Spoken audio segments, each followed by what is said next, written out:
Hi friends. आज हम पढ़ेंगे मेजरमेंट का जो एक टॉपिक है, मेजरमेंट एंड एरर्स। एरर्स जो टॉपिक है उससे रिलेटेड जितने क्वेश्चन अभी तक पूछे गए हैं उन क्वेश्चन को आज हम देखेंगे। तो आइए आज के हम क्वेश्चन को स्टार्ट करते हैं। सबसे पहले हमारे पास जो क्वेश्चन है, क्या दिया है? 0 से 150 volt voltmeter has the granted accuracy of 1% full scale reading के समय पे 1% एक्यूरेसी, ठीक है, मतलब एरर होगा। और the voltage measured by this instrument is 183 volt. The limiting error will be nearly.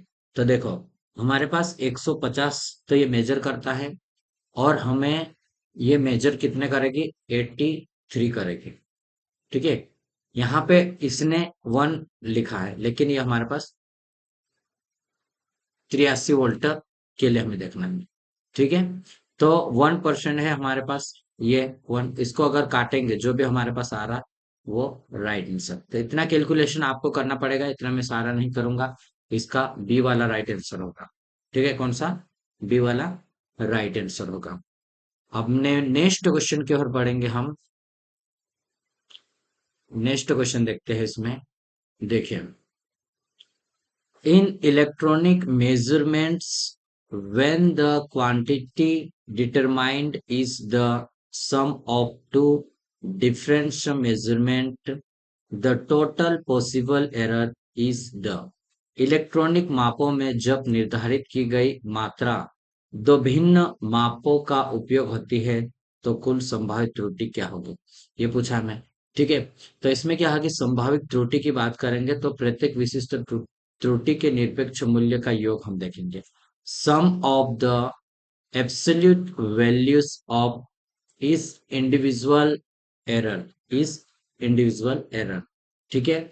Electronic मापों में जब निर्धारित की गई मात्रा दो भिन्न मापों का योग होती है तो कुल संभव त्रुटि प्रत्येक विभिन्न त्रुटि के निरपेक्ष मूल्य के योग होगा, ठीक है। जैसे ये वाला है, निरपेक्ष होगा। तो ये 1 2 और दोनों को ऐड कर देंगे हम, ठीक है। टोटल एरर की हम बात करेंगे तो दोनों को हम ऐड करेंगे, ठीक है। प्रत्येक विशिष्ट त्रुटि के निरपेक्ष मूल्य की योग होगा, ठीक है। Next, if the full scale current if the full scale current of a meter is 50 microampere, then its sensitivity is एक मीटर की एक पूर्ण स्केल धारा यदि 50 माइक्रो एम्पियर है तो इसकी संवेदनशीलता देखना हमें। अब संवेदनशीलता हमें देखने के लिए हमारे पास क्या रहेगी? फुल स्केल वैल्यू का ऑपोजिट सेंसिटिविटी होता है जी, ठीक है। ये वाला फार्मूला इसको याद रखना। तो 1/, हम करेंगे उसको 50 माइक्रोफेराड का 10 की घात -6 कर लेंगे। अब इसको हम काटेंगे, 10 की घात ऊपर चले जाएगी, हमारे पास 6, ठीक है। 10 की घात 6 को हम लिख सकते हैं 6 बार 0, ठीक है, बटे में 15। तो 0 से 0 काटो और 5 से 5 दूनी 10, तो ये हमारे पास 4 जीरो आ जाएगा, ओम फॉर वोल्ट, ठीक है। ध्यान ये देना है हमें कि क्वेश्चन किस प्रकार से पूछा गया है और क्वेश्चन की लैंग्वेज को हमें ध्यान देना है, ठीक है।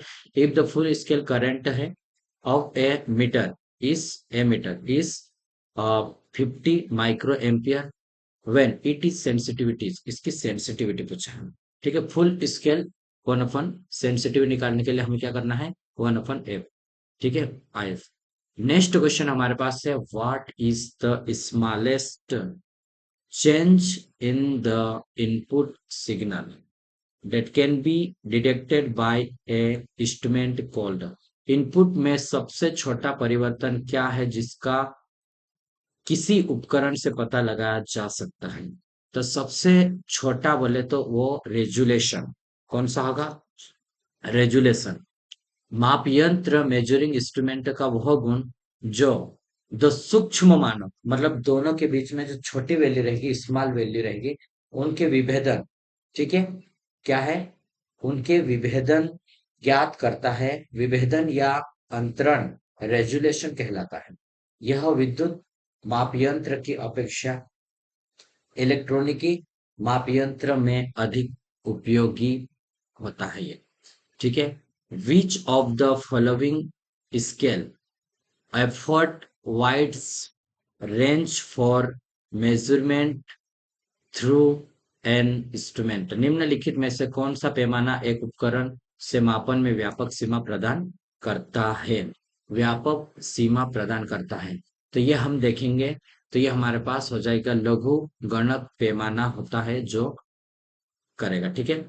लघु गणक पैमाना एक उपकरण के माध्यम से माप के लिए व्यापक सीमा प्रदान करता है। यह एक ऐसा पैमाना है जो मात्रा के बजाय भौतिक मात्रा के लघुगणक का उपयोग करता है। लघुगणक का उपयोग करता है। The dead time of instrument refer to. Dead time क्या होता है? उपकरण के डेड टाइम का क्या मतलब है? उपकरण के डेड टाइम का। ठीक है। तो डेड टाइम का मतलब ये होता है हमारे पास इसमें कि वो समय जो मात्रा के परिवर्तन के बाद उसके आरंभिक मान जो स्टार्टिंग रहेगा उसके प्रारंभ में आउटपुट नहीं मिलता। ठीक है। तो ये वाला रहेगा time before the instrument beginning to response after the quantity has altered. ठीक है। मतलब ये है कि हमने क्या करा, यहाँ पे इनपुट दिए। ठीक है। इनपुट दिया लेकिन इतने टाइम तक हमें आउटपुट नहीं मिला, इसके बाद हमें आउटपुट मिला यहाँ पे।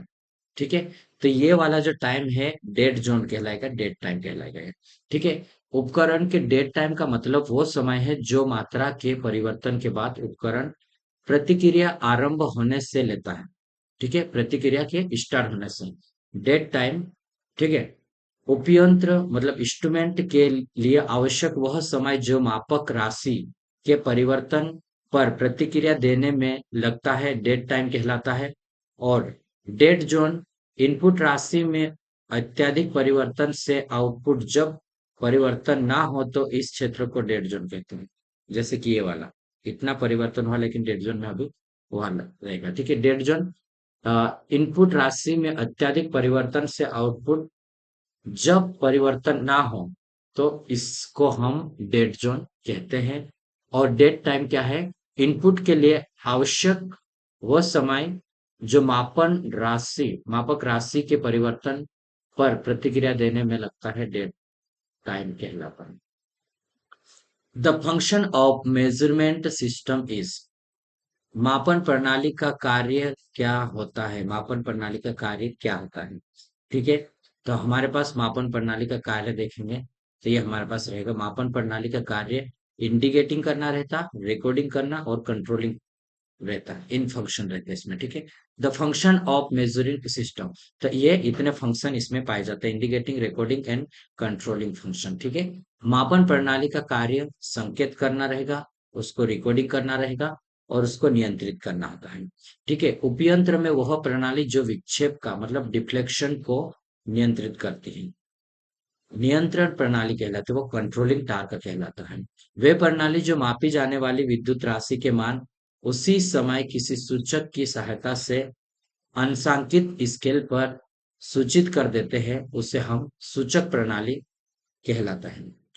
वे प्रणाली जो निश्चित समय के लिए विद्युत राशि का मान एक ग्राफ कागज पर अंकित करते रहते हैं, अभिलेखी प्रणाली रिकॉर्डिंग सिस्टम कहलाते हैं। ठीक है। क्या कहलाएंगे वो? रिकॉर्डिंग सिस्टम कहलाते हैं वो। ठीक है। नेक्स्ट क्वेश्चन हम देखेंगे, इसमें न्यूमेरिकल क्वेश्चन है। ठीक है। इसको भी देखेंगे।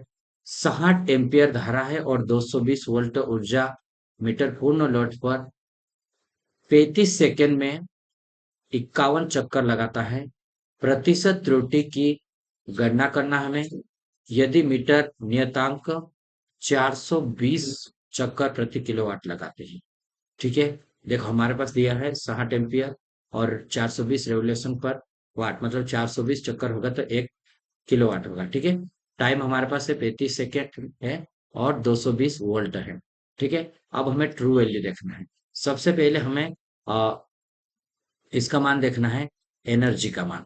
ठीक है। एनर्जी का मान हमारे पास ये सूत्र होता है एनर्जी के लिए, जो कि पावर इंटू टाइम होता है। और पावर हमारे पास क्या आते हैं? वी आई कोस फाई होता है।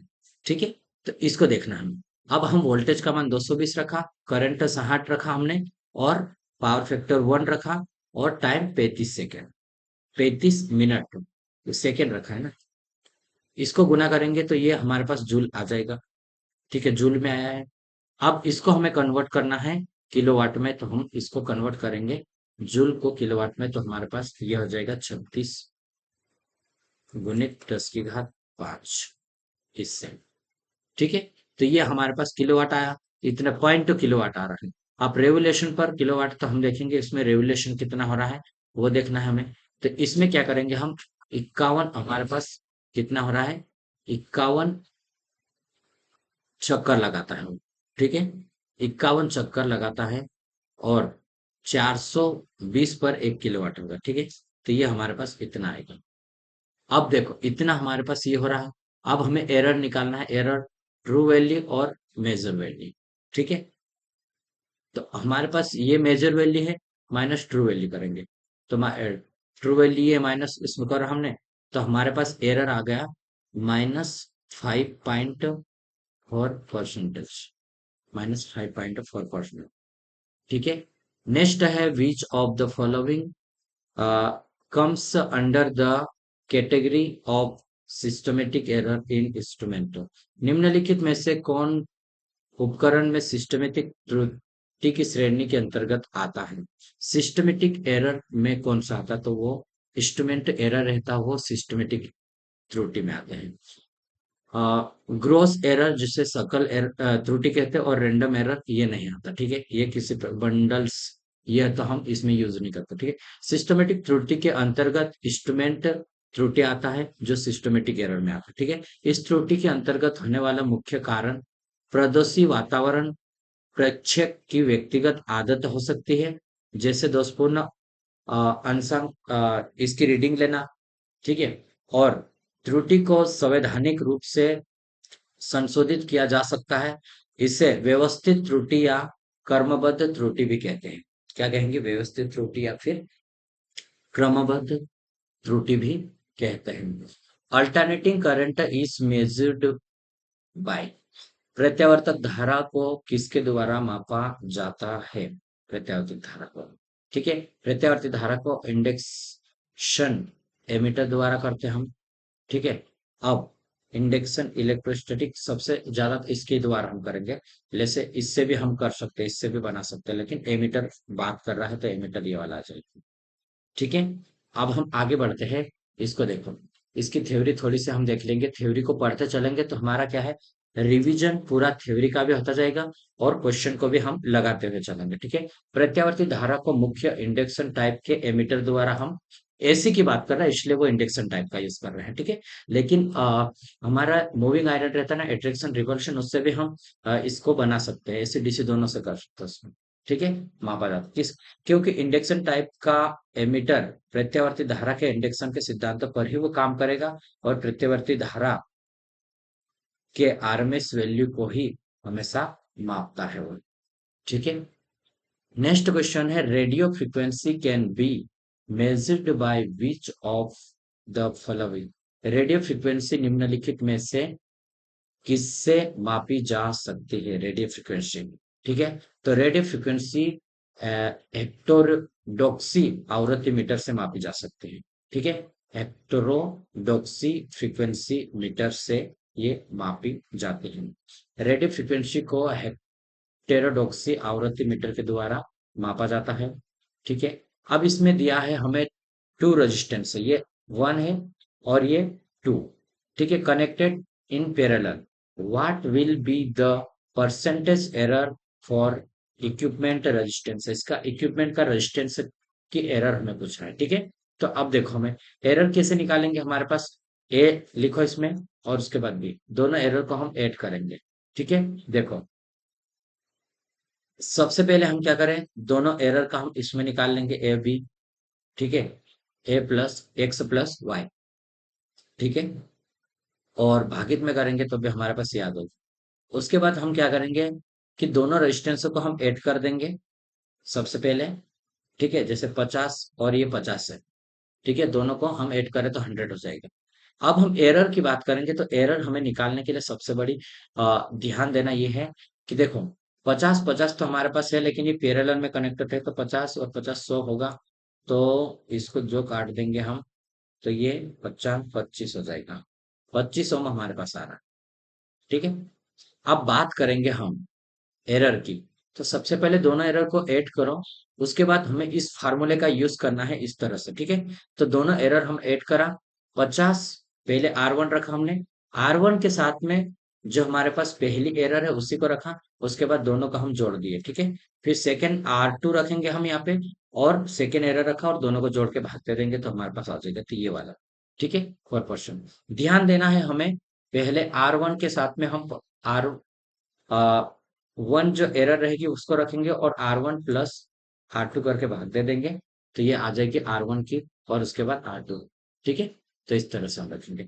नेक्स्ट क्वेश्चन है, if the differential difference between the true, क्या है डिफरेंस बिटवीन ट्रू और x value, the measured value of the unknown quantity, किसी अज्ञात राशि का वास्तविक या सटीक मान तथा मापे गए मान में अंतर होता है। मापे गए मान में अंतर होता है तो क्या होता है हमारे पास, मापे गए मान में, तो ये हमारे पास क्या हो जाएगा, देखो दो इसमें दिया है, नेक्स्ट और देखते हैं हम ऑप्शन इसमें। तो ये हमारे पास एब्सोल्यूट एरर ही रहेगा। ठीक है। क्या होगा, एब्सोल्यूट एरर हो जाएगा। किसी अज्ञात राशि का वास्तविक या सटीक मान तथा मापे गए मान में अंतर होता है। ठीक है। निरपेक्ष त्रुटि जो कि एब्सोल्यूट एरर, मापे गए मान माइनस ट्रू वैल्यू। ठीक है। ये मेजर वैल्यू है और ये ट्रू वैल्यू है। ठीक है। दोनों के बीच में जो डिफरेंस रहेगा उससे हम एब्सोल्यूट एरर बोलेंगे। ठीक है। नेक्स्ट क्वेश्चन है, the error that occur offer after taking care of all gross and systematic error are called as, क्या है ग्रोस मतलब समग्र त्रुटि, ग्रोस एरर, और सिस्टमेटिक त्रुटि का ध्यान रखने के बाद भी जो त्रुटि आती है उसे हम क्या कहेंगे, तो उसको हम कहेंगे रैंडम एरर। ठीक है। हम पूरी त्रुटि को ध्यान में रखने के बाद भी जो त्रुटि बचती है उसे हम रैंडम एरर बोलते हैं। ठीक है।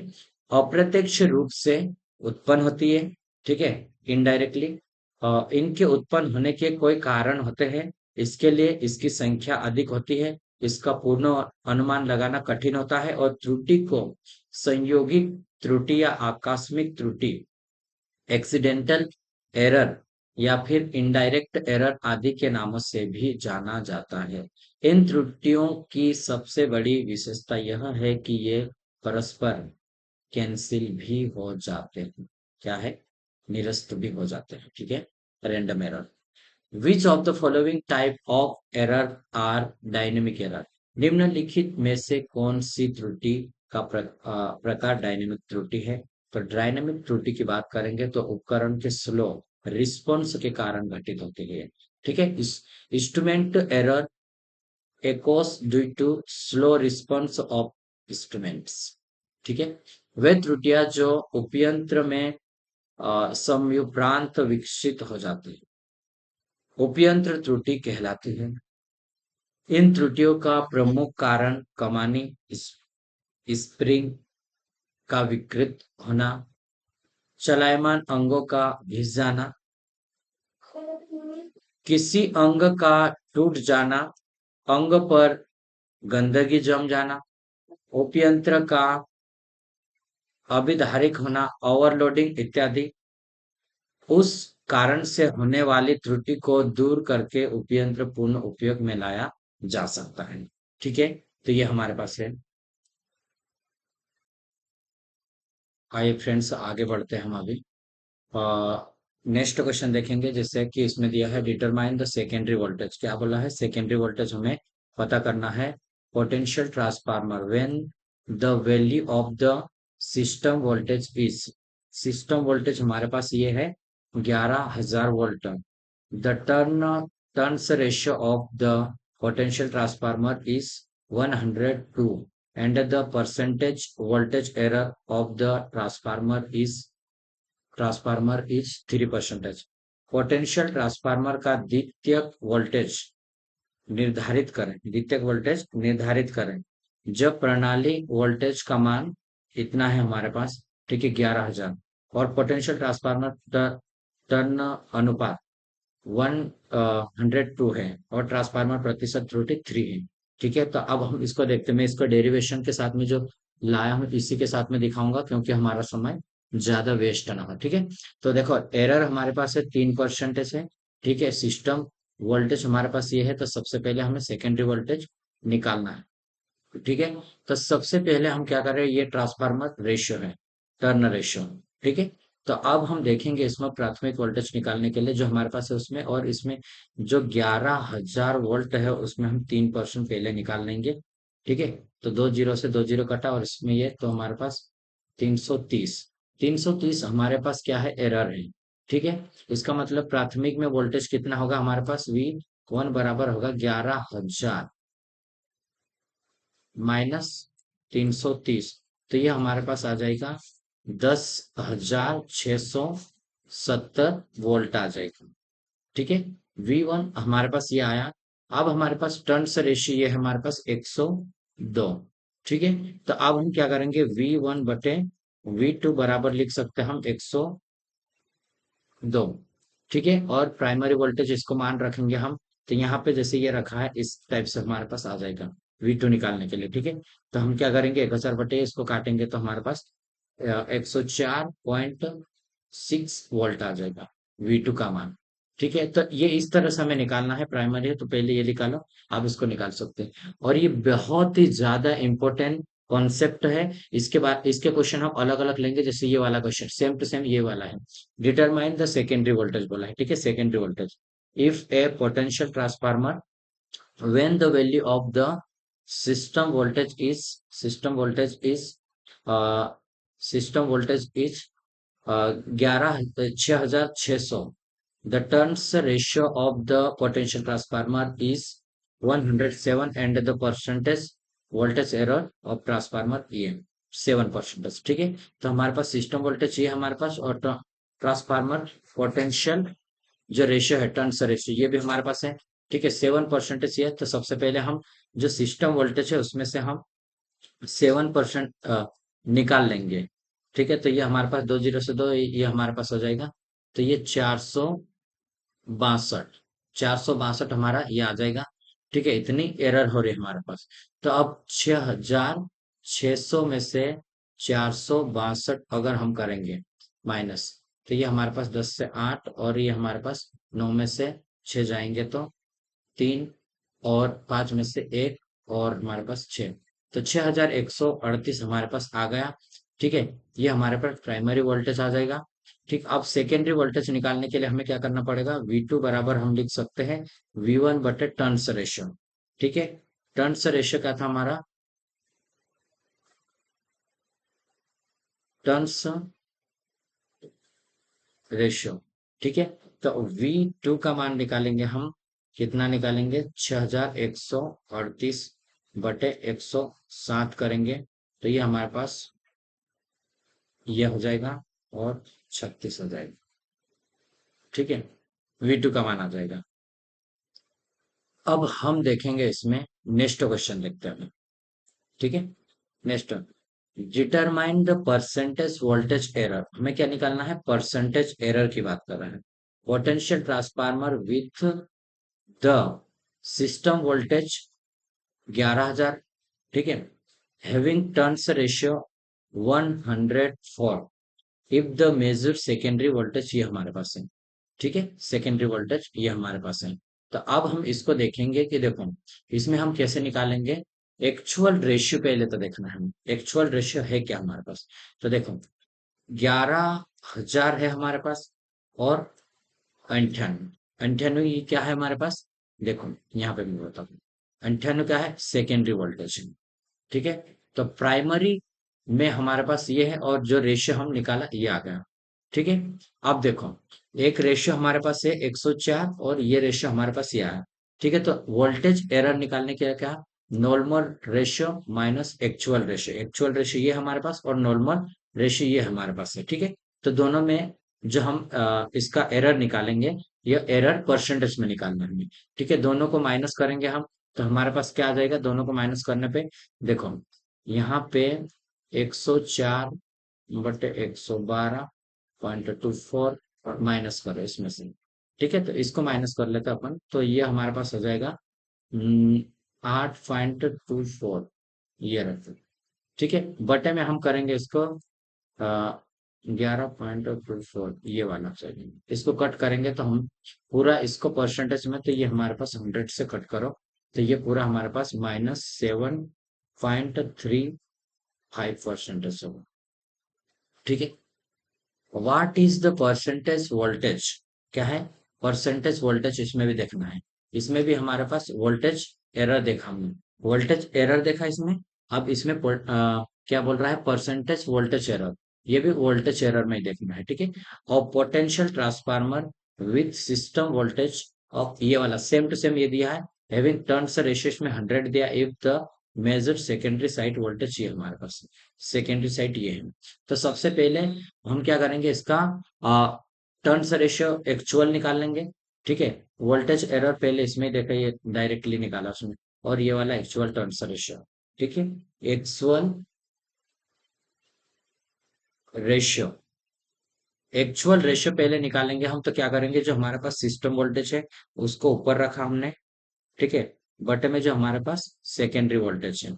ठीक है, इसको कट करेंगे तो उसके बाद हमारे पास ये आ जाएगा, इसके बटे में भी हम एक्चुअल में लिखेंगे, normal ratio minus actual ratio बटे एक्चुअल रेशियो। ठीक है, इंटू में 100 करा हमने ये वाला। ठीक है, तो ये हमारा 4.54 ये आएगा। ठीक है, तो इसको ध्यान देना। नेक्स्ट क्वेश्चन है हमारे पास, what will be the secondary voltage, अब सेकेंडरी वोल्टेज निकालना है, पोटेंशियल ट्रांसफार्मर। ठीक है, if the value of system voltage is 11,000 volt, turns ratio of the potential transformer is, turns ratio हमारे पास है 108, and the percentage voltage error of the transformer is the 5%, कितना 5%।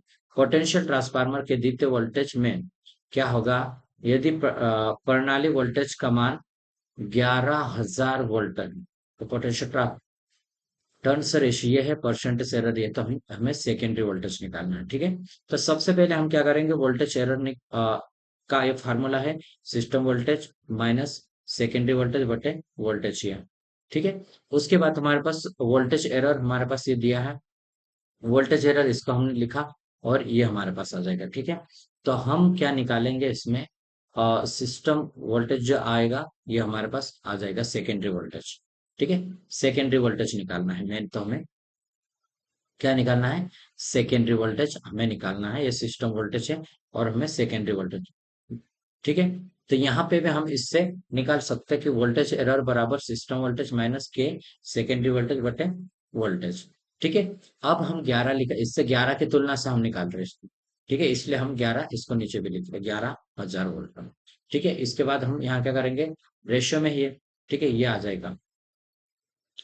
ठीक है, तो ये हमारे पास आ जाएगा 96.8 वोल्ट आ जाएगा।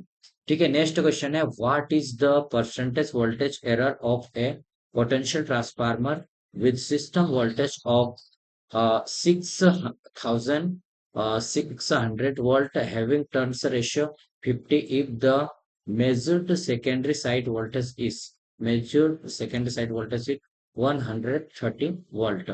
ठीक है, तो ये हमारे पास हो जाएगा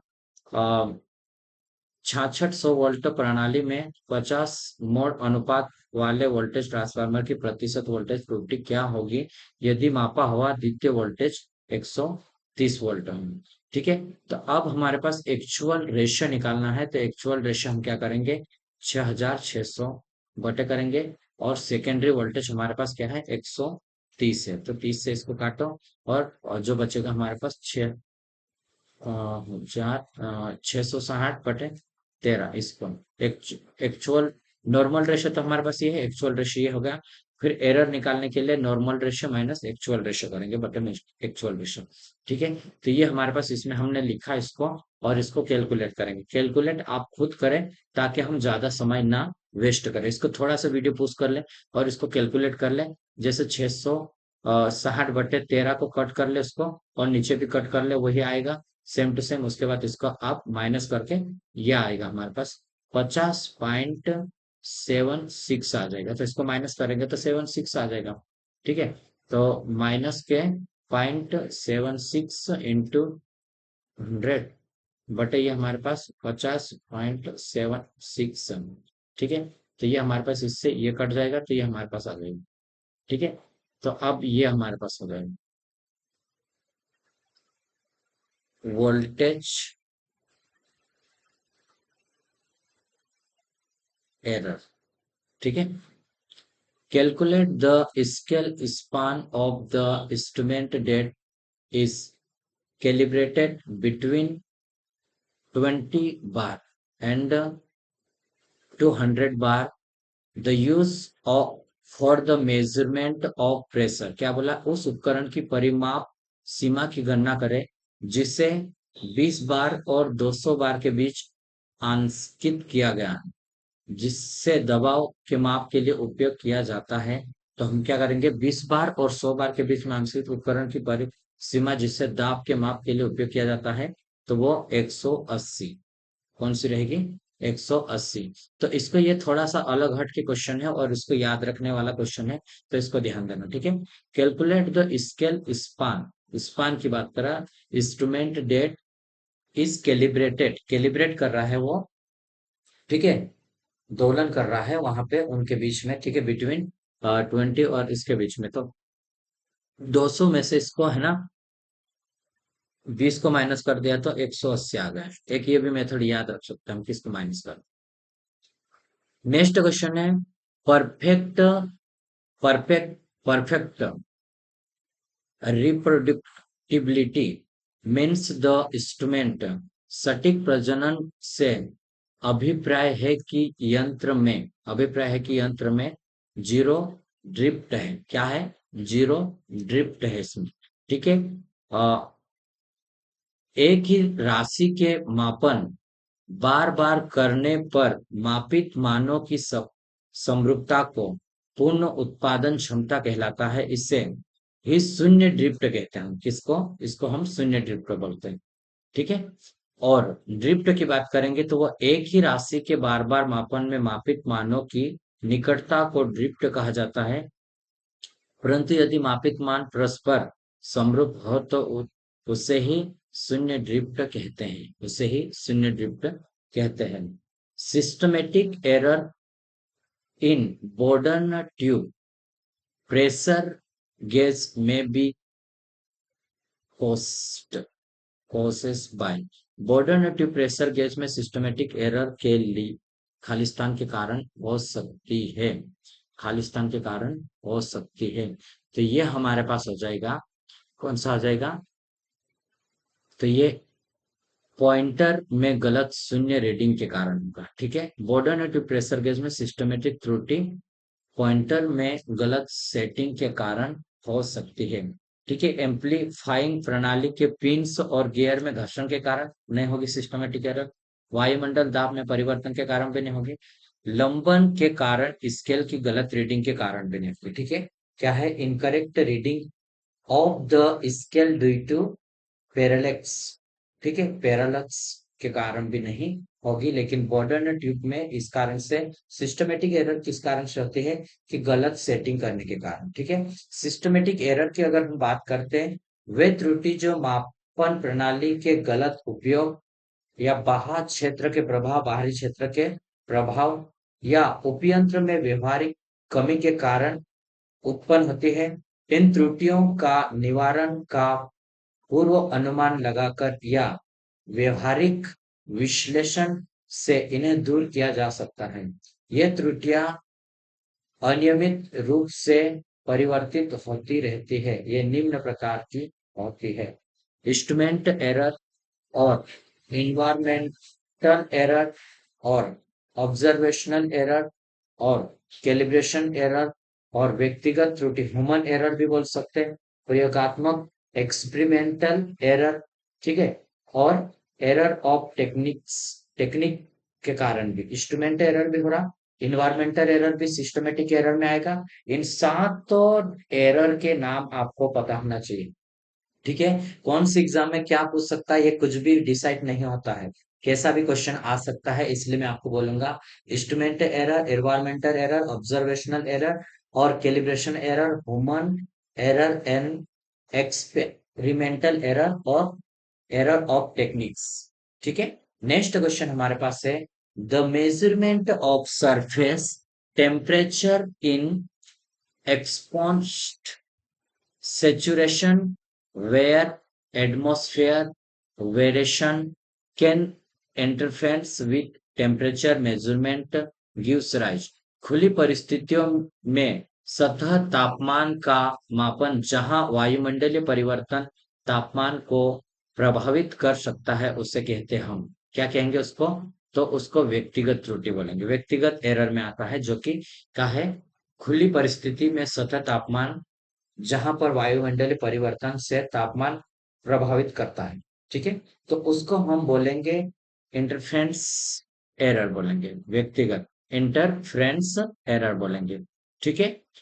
ट्रांसमिशन एरर नहीं बोलेंगे इसको हम, और इंटरेक्शन एरर भी नहीं बोलेंगे, और ऑप्शनल एरर भी नहीं हम बोलेंगे, ठीक है।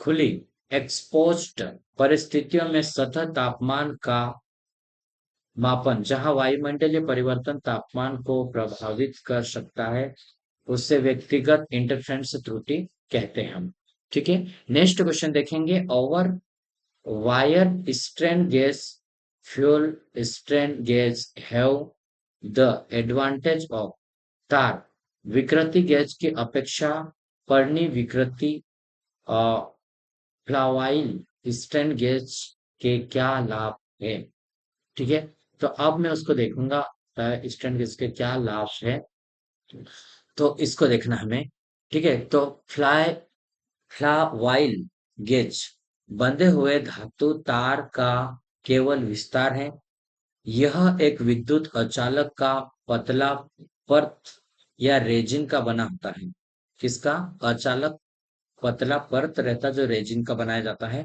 वायर की तुलना में पर्णी फ्यूल प्रकार के गेज में उष्मा अवयव क्षमता होती है, एक ही मात्रा के लिए अपने अधिक से अधिक सतह क्षेत्र के तनाव गेज के कारण उच्च तापमान रेंज तक इस्तेमाल किए जा सकते हैं। पर्णी तनाव गेज के संवेदन तत्वों को कम पतले चादर से बनाया जाता है, ठीक है। नेक्स्ट क्वेश्चन है error detector is also called, error detector को कहा जाता है, तो एरर डिटेक्टर को क्या कहा जाता है, तो उसको कंपैरेटर कहा जाता है, एरर डिटेक्टर को क्या कहा जाता है, कंपैरेटर कहा जाता है। त्रुटि सूचक को कंपैरेटर कहा जाता है, ठीक है। कंपैरेटर एक परिपथ में दो या दो से अधिक राशियों की तुलना करता है, ठीक है। आउटपुट 0 या 1 इंगित करता है, इसका उपयोग आईसी क्रियान्वयन में किया जाता है लेकिन वैकल्पिक रूप से ओपेम में इसका उपयोग किया जाता है, ठीक है। नेक्स्ट क्वेश्चन है a watt meter read 25.34 watt, the absolute error in measured is 0.11 watt, what is the true value of power। एक वाट मीटर 25.34 वाट बढ़ता है, माप में निरपेक्ष त्रुटि 0.11 वाट है, पावर का सही मान, ठीक है। अब हमारे पास क्या है, त्रुटि है ये, और ये हमारे पास मेजर वैल्यू, तो इसको हम क्या करेंगे, माइनस करेंगे इसमें से, ठीक है। और देखो त्रुटि हमारे पास कितनी है, 1.11, ठीक है, ये माइनस में है, और हम मेजर कर रहे हैं, कितनी वैल्यू मेजर कर रहे हैं हमारे पास 25.34, एंड ट्रू वैल्यू हम निकालना है हमें, ट्रू वैल्यू, ठीक है। इसको इधर ले आते हैं, इसको इधर ले आएंगे तो ये प्लस का हो जाएगा, ठीक है। तो इसको प्लस में करेंगे हम, तो देखो 25.34.11 को हम प्लस करेंगे तो ये हमारे पास ट्रू वैल्यू आ गया। तो 5/425, तो ये हमारे पास आ, ठीक है। तो इसको देखना है निरपेक्ष, ये एरर एब्सोल्यूट एरर है, ठीक है, measure value minus true value, ठीक है, एक इक्वेशन होनी चाहिए इस तरह से, तो प्रॉपर हमें याद भी रहना चाहिए, ठीक है। नेक्स्ट क्वेश्चन हमारे पास है, ए 0 to 100 volt voltmeter has an accuracy of 1% at full scale reading. What will be the error if it read 50 volt? ठीक है, क्या बोल रहा है, एक 0 से 100 वोल्ट वोल्टमीटर की फुल स्केल रीडिंग लेते समय 1% की विशुद्धता प्रदर्शित करता है, और 50 वोल्ट की रीडिंग को प्रदर्शित करते समय कितने प्रतिशत की त्रुटि दर्ज होगी, ठीक है। तो यहाँ पर हमें देखना है एरर और फुल स्केल और रीडिंग, ठीक है। तो एरर हमारे पास कितनी है, एरर हमारे पास है 1% end voltage full scale value और रीडिंग लेना हमें 50, 0 से 0 तो 2, तो 2% होगी, तो ये हमारे पास बी वाला राइट होगा, ठीक है। इसको याद रखना आप, एरर परसेंटेज में, इनटू में फुल स्केल जो है, और जो हम रीडिंग ले रहे हैं रीडिंग वैल्यू लेंगे, ठीक है। नेक्स्ट है the ratio of output charge for a given measuring system if referred to us. किसी दिए हुए मापन तंत्र के निर्गत परिवर्तन के अनुपात को कहते हैं, परिवर्तन के अनुपात को क्या कहते हैं, दिए हुए मापन तंत्र के किसके आउटपुट में परिवर्तन के अनुपात को क्या कहा जाता है, ठीक है। तो ये हमें पूछा है क्या कहा जाता है, मापन तंत्र में आउटपुट के परिवर्तन के अनुपात को सेंसिटिविटी कहते हैं, ठीक है। मेजरिंग इंस्ट्रूमेंट संवेदनशील होना चाहिए, जैसे ही आउटपुट रेशियो में परिवर्तन होगा उसे सेंस कर लेता है, होगा, ठीक है।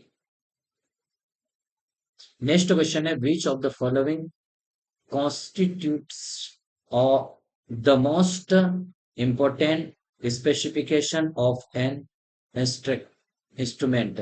निम्न में से क्या एक यंत्र की सबसे महत्वपूर्ण विशिष्टता है, ठीक है, क्या है सबसे महत्वपूर्ण, तो ये हमारे पास हो जाएगा रेजुलेशन होना चाहिए, पर रेंज है, ठीक है, रेंज, ठीक है। किसी भी इंस्ट्रूमेंट की इंपॉर्टेंट स्पेसिफिकेशन यह होने चाहिए कि उसका रेंज, परिसीमा, ठीक है, रेंज को क्या बोलेंगे, परिसीमा, क्या बोलेंगे, परिसीमा, क्योंकि जो हमें मेजर करना है उसकी सीमा किस पॉइंट से किस पॉइंट तक है, यह परिसीमा निहित है, ठीक है। तो ये हमें ध्यान रखना है। अब देखो, ए 0 to 300 volt voltmeter has a gas rented accuracy 1% full scale reading. The voltage measured by the instrument is 83 volt. The percent limiting error is, ठीक है। तो देखो, हम यही वाला फार्मूला हमें यूज करना है, फुल स्केल वोल्टेज कितनी है, 1 मिनट में यहाँ पे करवाता हूँ, यही में पूछा गया क्वेश्चन है भाई, ये 300 गुणित में हमारे पास एरर कितना है, 1 ही है ना, और वोल्टेज मेजर कितना कर रहा है, 83, इसको काट लो, तो ये हमारे पास आ जाएगा, ठीक है। जो भी आंसर आएगा हमारे पास ये वाला रहेगा, तो 3.62% आएगा, फुल स्केल डिफ्लेक्शन इंटू में, और एक्यूरेसी बटे वोल्टेज मेजर बाय इंस्ट्रूमेंट। इसमें भी देखेंगे हम, इसमें M 300 volt voltmeter has an accuracy of plus minus 2% of full scale deflection when the reading 222 volt, the actual voltage की बात कर रहा है, ठीक है। तो हमें एक्चुअल वोल्टेज जब निकालेंगे हम, इसका परसेंटेज पहले निकालो, ठीक है, कितने परसेंटेज वोल्टेज क्या है, देखो 300, यहाँ पे करवाता हूँ मैं, 300 गुणित 2 बटे ये, तो ये हमारे पास हो जाएगा 111, ठीक है। तो इसको देखो, सॉरी, ये 2.7% आ रहा है, इतना होगा।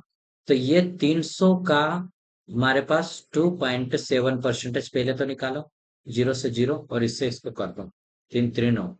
तो मैं इसमें हो सकता है तीन त्रिनो, उसके आसपास में तीन दूनी छः, और तो ये हमारे पास रहेगा पॉइंट यहाँ तक आना। ठीक है, इसका किसका निकाल रहे, सॉरी ये 22 का निकालना है, इसका निकालेंगे हम 2.7%। तो ये हमारे पास आ जाएगा 0.9 फॉर, तो ये 6 वोल्ट, 6 वोल्ट इसके प्लस माइनस होगा, तो 222 में से प्लस माइनस 6 वोल्ट करो, तो ये होगा, अगर इसमें हम 6 प्लस करते हैं तो ये कितना होगा, 228, और 206 माइनस करेंगे तो 16। ठीक है, 216 और 228, तो ये वाला सी वाला राइट आंसर। ठीक है, इस प्रकार से आया है। अब देखो, यहाँ पे देखो, 0 से 200 वोल्ट, वोल्ट एक्यूरेसी इतनी है इसकी, फुल स्केल रीडिंग पर, और वोल्टेज मेजर करना 100। ठीक है, तो ये हमारे पास 200 गुणित 0.75/100। ठीक है, इसको हटाएंगे तो ये भी हमारे पास 100 आ जाएगा। ठीक, तो ये दो जीरो से दो जीरो कटे, और 25 से 4 बार में, ये 3 बार में गया, और इसको 2 से काटेंगे तो 2 बार में कटेगा ये, तो 3/2 हमारे पास आ जाएगा, तो इसको काटेंगे हम, तो हमारे पास 100 भी रहेगा। ठीक है, तो ये 50, तो 150 हमारे पास है। कितना, 150, इसमें देखिए 150 को हम परसेंटेज में लिख लेंगे, एक्यूरेसी फुल स्केल वैल्यू, ये वाला तो सेम टू सेम ये है, तो हमारे पास हो जाएगा ये 1.5 परसेंटेज में कन्वर्ट, 150 में। ठीक, तो ये हमारे पास रहेगा। और नेक्स्ट क्वेश्चन है, दोहराने और पूर्ण उत्पादन की क्षमता के संबंध में। तो रिटेबिलिटी, रिपेप्टिबिलिटी और रिप्रोडक्टिबिलिटी आर रिलेटेड, इसको थोड़ा सा आप रीडिंग करें, क्योंकि मेरे प्रोनाउंसिएशन में थोड़ी सी मिस्टेक है, इतने अच्छे नहीं है, तो आप उसको रीडिंग करें। दोहराने और पूर्ण उत्पादन की क्षमता का संबंध देखना है। ठीक है, तो ये संबंध रहेगा उपकरण की यथार्थता से, मतलब प्रेसिजन ऑफ इंस्ट्रूमेंट। ठीक है, किसका, प्रेसिजन ऑफ इंस्ट्रूमेंट। दोहराने और पूर्ण उत्पादन की क्षमता उपकरण की यथार्थता से संबंधित है। एक्यूरेसी मापित मान की सत्यता से नजदीक को दर्शाता है। ठीक है, नजदीक को जितनी इसकी नजदीक रहेगा, मापित मान उसको दर्शाएगा। ठीक है, तो ये हमारे पास रहेगा। अब देखो, अब हम यहाँ पे 36 क्वेश्चन कर लिया, न्यूमेरिकल क्वेश्चन है, तो थोड़ा सा इसमें ज्यादा टाइम लगेगा। ठीक है, तो मैं क्या करूंगा, मैं छोटे छोटे वीडियो बनाने की कोशिश कर रहा हूँ, और उसको कंप्लीट करने की कोशिश करूंगा। ये मेजरिंग का है, और मेजरिंग का इसमें मैं पार्ट्स में डालते जाऊंगा, और मैं कोशिश करता measuring youth competition, measuring MCQ डालूंगा, और हर एक की पीडीएफ में प्लेलिस्ट अलग बना देता हूँ, उसके पीडीएफ आपको मिल जाएगी टेलीग्राम चैनल पे। AR Mukesh Jamre with study के नाम से आप सर्च करोगे तो उसमें आपको मिल जाएगा, और डिस्क्रिप्शन में उसका लिंक भी मैंने डाला है टेलीग्राम का, तो आप वहां से भी जुड़ सकते हैं। इसके पीडीएफ आपको मिलेगा, और इससे रिवीजन करें आप। ठीक है, आप धीरे धीरे देखिए, एक एक पर डे देखे, दो देखे, तीन देखे, जितना आपको टाइम मिलता है, जितना आप सेल्फ स्टडी कर रहे हो उसको करें, लेकिन आप कंटिन्यूटी बना के रखें। ठीक है, जब आप कंटिन्यूटी करोगे तब अवश्य है एक दिन, किसी भी दिन आपकी नौकरी लगना तय रहेगी। ठीक है, तो आप मिलेंगे हम नेक्स्ट वीडियो में, आज के लिए इतना ही। ठीक है।